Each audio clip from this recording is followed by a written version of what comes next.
हूँ।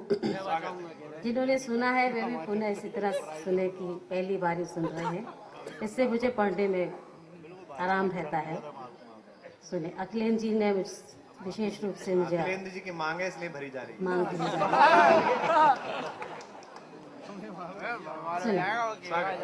सबसे पहले शुरुआत करती हूँ हुल्लड़ मुरादाबादी जी से कि हुल्लड़ जी जब उस लड़की को नदी में डूबते हुए देखते हैं तो किस तरह से कविता लिखते हैं और क्या कविता होती है। सुने, लड़की नदी में डूब रही है और हुल्लड़ जी कविता कह रहे हैं कि गणपति बप्पा मोरिया, गणपति बप्पा मोरिया, श्रोता मिलकर हुट कर रहे कवि मंच पर रो रिया।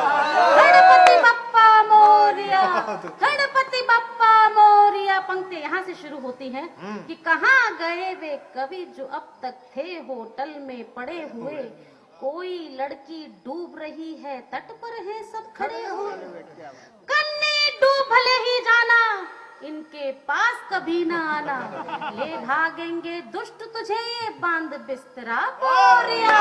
गणपति बप्पा मोरिया, गणपति बप्पा मोरिया। वही नदी किनारे आदित्य जी बैठे हुए हैं और कविता लिखते हैं उसको देखकर। आज उनको हमारे बीच में नहीं है, उनको श्रद्धांजलि के रूप में ऊपर से मुझे आशीर्वाद है।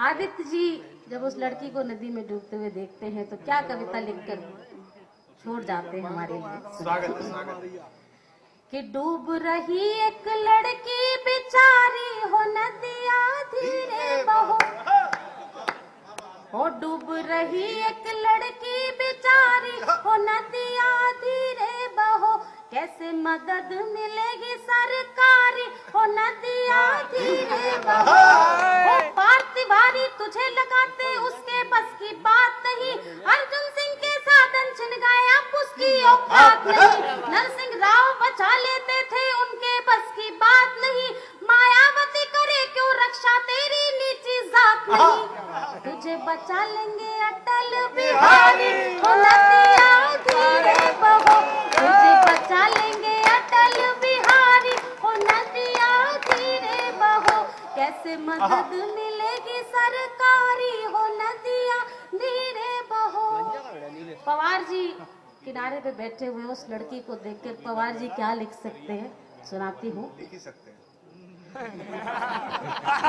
सुन कि मैं झोपड़ियों का गायक हूँ, मैं किसान का बेटा हूँ, पड़ के नीचे पड़ा हुआ पीपल के नीचे लेटा हूँ, ये सरिता की धार नहीं है ये संसद की धारा है, डुबो डुबो करे इस धारा ने अबलाओं को मारा है, आज चमन को खतरा है इन चमन के ही रखवालों से, लड़की डूब रही है जाकर कह दो दिल्ली वालों से, मेरी माड़ी के तेज धार तलवार दुधारी लगती है, गजरे गजरे का नाम न लो मुझको चिंगारी लगती है, यदि आज बचा लूंगा इसको मेरे पीछे पड़ जाएंगे, ये दिल्ली वाले कभी मुझसे लड़कियां रोज बचवाएंगे।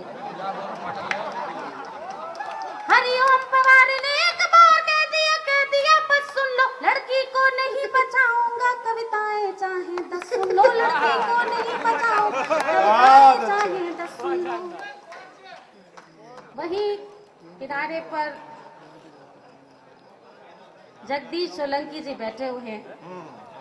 सोलंकी जी उस लड़की को नदी में डूबते हुए देख क्या कविता कहते हैं। उन्हीं की वजह से डूब रही है। उनकी बदनाम बस्ती की बहर को मैंने इस कविता में लिया है। सुने कि कैसे वसुंधरा पे कोई चैन से जिए, दीवाली है कहीं किसी के बुझ गए दिए, जिस लड़की से बचपन में मुझे प्यार था बड़ा, वो डूब रही थी और मैं लाचार था खड़ा, वो डूब रही थी और मैं लाचार था खड़ा, जैसा है इसका रूप कहीं रूप नहीं है, यौवन से कंग कौन समझ भरपूर नहीं है, सब कुछ है किंतु मांग में सिंदूर नहीं है, नौका नहीं पतवार नहीं ना तो कश्ती है, धारा के रूप में वही बदनाम बसती है, वही बदनाम बसती है, वही बदनाम बसती है, वही बदनाम बसती है। और अंत में श्री बाल कवि बैरागी जी, बैरागी जी उस लड़की को नदी में डूबते हुए देखकर क्या कहते हैं? जी स्वागत।